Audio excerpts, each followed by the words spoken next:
আজ ভাঙছে মিলন মেলা, পর্দা নামবে প্যারিস অলিম্পিকের। 2 সপ্তাহের বেশি সময় ধরে বিশ্বকে আকৃষ্ট করে রেখেছিল বিশ্বের সবচেয়ে বড় এই ক্রীড়া আসর। বিদায় বেলায় চমক দিতে চায় ফ্রান্স। জমকালো ও আকর্ষণীয় সমাপনী অনুষ্ঠান শুরু হবে রাত 1টায়। অলিম্পিক পতাকা তুলে দেওয়া হবে পরবর্তী আয়োজক লস অ্যাঞ্জেলেসকে। প্যারিস থেকে রিদওয়ান শোয়েবের রিপোর্ট। বিজলি কেবলস যে কোনো স্থাপনার বৈদ্যুতিক সংযোগকে রাখে নিরাপদ। বিজলি কেবলস, নিরাপদ আজীবন। সাম্যের বার্তা দিয়ে দারুণ জমকালো উদ্বোধনী অনুষ্ঠান আয়োজন করে বিশ্বকে তাক লাগিয়ে দিয়েছিল প্যারিস।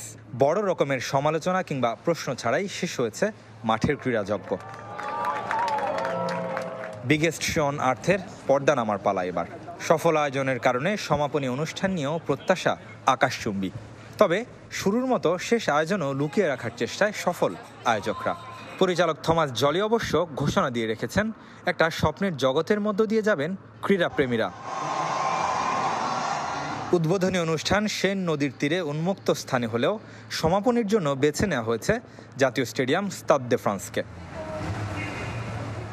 2028 আসরের আয়োজক লস অ্যাঞ্জেলেস বলে হলিউডের একাধিক তারকাকে দেখা যেতে পারে সেখানে। সবচেয়ে বড় চমক হতে পারে হলিউড লেজেন্ড টম ক্রুজের স্টান্ট শো। এছাড়াও বিলি এলিশ, স্নুপ ডগদের মতো মেগাস্টারদের দেখা যেতে পারে পারফর্ম করতে। গুঞ্জন আছে বিয়ন্সে, টেইলর সুইফটদের উপস্থিতি নিয়েও।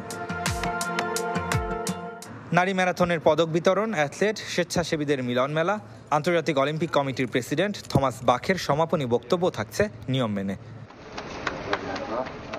সবশেষে প্যারিসের মেয়র আন হিদালগো অলিম্পিকের পতাকা হস্তান্তর করবেন লস অ্যাঞ্জেলেসের মেয়র কারেন ব্যাসকে। ইউরোর ফাইনালের বদলা নেওয়া হলো না, সঙ্গে 40 বছরের শিরোপার আক্ষেপ আরও দীর্ঘ হলো ফ্রান্সের। পার্ক দ্য প্রাস সাক্ষী হয়ে থাকলো অলিম্পিক ফুটবলের ফাইনালের সবচেয়ে বেশি গোলে। Ridwan Shoaib, channel 24, Parc des Princes, Paris.